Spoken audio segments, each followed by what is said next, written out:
श्री गीता चतुर्थ अध्याय महात्म्य।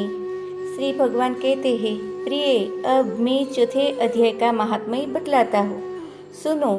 गंगा के तट पर वाराणसी नाम की एक पुरी है।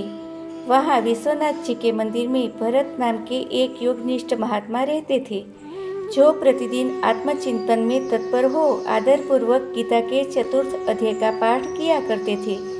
उसके अभ्यास से उनका मन निर्मल हो गया था। वे सर्दी गर्मी आदि द्वंद्वों से कभी व्यथित नहीं होते थे। एक समय की बात है, वे तपोवन नगर की सीमा में स्थित देवताओं का दर्शन करने की इच्छा से भ्रमण करते हुए नगर से बाहर निकल गए। वहाँ पेड़ के 2 वृक्ष थे। उन्हीं की जड़ में वे विश्राम करने लगे। एक वृक्ष की जड़ में उन्होंने अपना मस्तक रखा था और दूसरे वृक्ष के मूल में उसके पैर टिका हुआ था। थोड़ी देर बाद जब वे तपस्वी चले गए, तब बेर के वे दोनों वृक्ष 5-6 दिनों के भीतर ही सूख गए। उनके पत्ते और डालियां भी नहीं रही।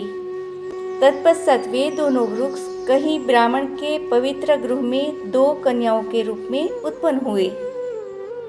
वे दोनों कन्याएं जब बढ़कर 7 वर्ष की हो गई, तब एक दिन उन्होंने दूर देशों से घूमकर आते हुए भरत मुनि को देखा। उन्हें देखते ही वे दोनों उनके चरणों में पड़ गई और मीठी वाणी से बोली, मुनि, आपकी ही कृपा से हम दोनों का उद्धार हुआ है। हमने बेर की योनि त्याग कर मानव शरीर प्राप्त किया है। उनके इस प्रकार कहने पर मुनि को बड़ा विस्मय हुआ। उन्होंने पूछा, पुत्रियों, मैंने कब और किस साधन से तुम्हें मुक्त किया था? साथ ही यह भी बताओ कि तुम्हारे बेर होने का क्या कारण था, क्योंकि इस विषय में मुझे कुछ भी ज्ञान नहीं है। तब वे कन्याएं पहले उन्हें अपने बेर हो जाने का कारण बतलाती हुई बोली, मुनि, गोदावरी नदी के तट पर छिन्न पाप नाम का एक उत्तम तीर्थ है, जो मनुष्यों को पुण्य प्रदान करने वाला है। वह पावनता की चरम सीमा पर पहुंचा हुआ है। उस तीर्थ में सत्यतपा नामक एक तपस्वी बड़ी कठोर तपस्या कर रहे थे। वे ग्रीष्म ऋतु में प्रज्वलित अग्नियों के बीच में बैठते थे। बारिश के समय में जल की धाराओं से उनके सिर के बाल सदा भीगे ही रहते थे, तथा जाड़े के समय में जल में निवास करने के कारण उनके शरीर में हमेशा रोंगटे खड़े रहते थे। वे बाहर भीतर से सदा शुद्ध रहते थे, समय पर तपस्या करते थे तथा मन और इंद्रियों को संयम में रखते हुए परम शांति प्राप्त करके आत्मा में ही रमण करते थे। वे अपनी विद्वता के द्वारा जैसा व्याख्यान करते थे, उसे सुनने के लिए साक्षात ब्रह्मा जी भी प्रतिदिन उसके पास उपस्थित होते और प्रश्न करते थे।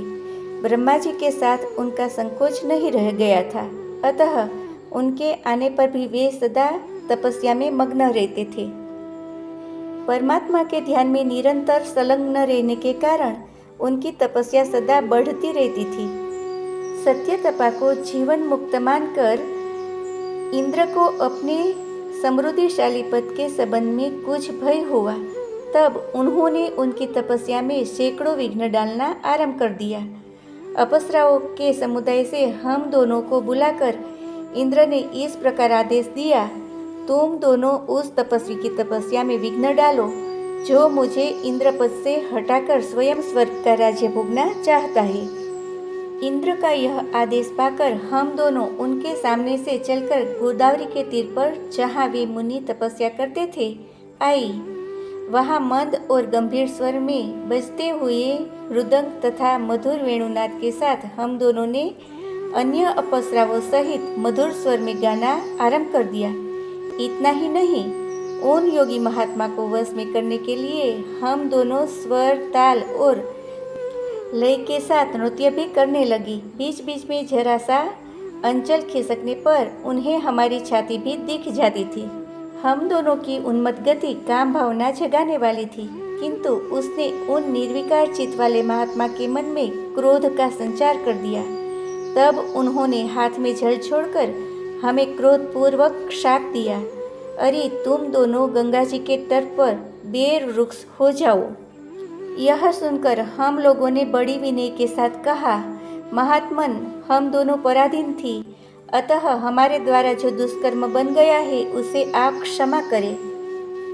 यह कहकर हमने मुनि को प्रसन्न कर लिया।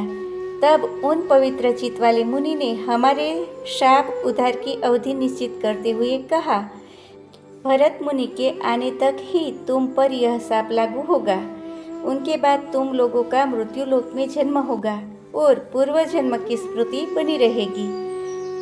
मुनि, जिस समय हम दोनों बेर वृक्ष के रूप में खड़ी थी, उस समय आपने हमारे समीप आकर गीता के 4 अध्याय का जाप करते हुए हमारा उद्धार किया, अतः हम आपको प्रणाम करते हैं। आपने केवल शाप से ही नहीं, इस भयानक संसार से भी गीता के 4 अध्याय के पाठ द्वारा हमें मुक्त कर दिया। श्री भगवान कहते हैं, इन दोनों के इस प्रकार कहने पर मुनि बहुत ही प्रसन्न हुए और उनसे पूजित हो विदा लेकर जैसे आए थे वैसे ही चले गए, तथा वे कन्याएं भी बड़े आदर के साथ प्रतिदिन गीता के 4 अध्याय का पाठ करने लगी, जिससे उनका उद्धार हो गया। अतः श्री गीता 4 अध्याय महात्म्य समाप्त। श्री कृष्णार्पणमस्तु।